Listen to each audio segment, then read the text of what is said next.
ഇത് കേൾക്കുമ്പോൾ പഴയ കാലത്തെ റബീഉൽ ഓർമ്മ വരും. കേട്ടവരുണ്ടെങ്കിൽ ഒന്ന് കമന്റ് ചെയ്യണേ.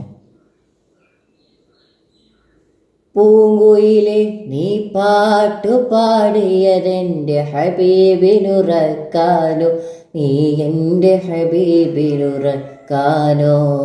പൂമയിലെ നീ പീലി വിടർത്തിയതാ പുഞ്ചിരി കാണാനോ, ആ പാൽ പുഞ്ചിരി കാണാനോ.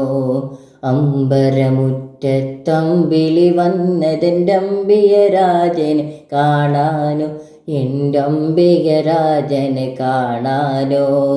ചെമ്പകമേ നീ ഇതളു വിരിച്ചതൻ മുത്തിനെ മുത്തി മണക്കാനോ, പൂമുത്തിനെ മുത്തി മണക്കാനോ.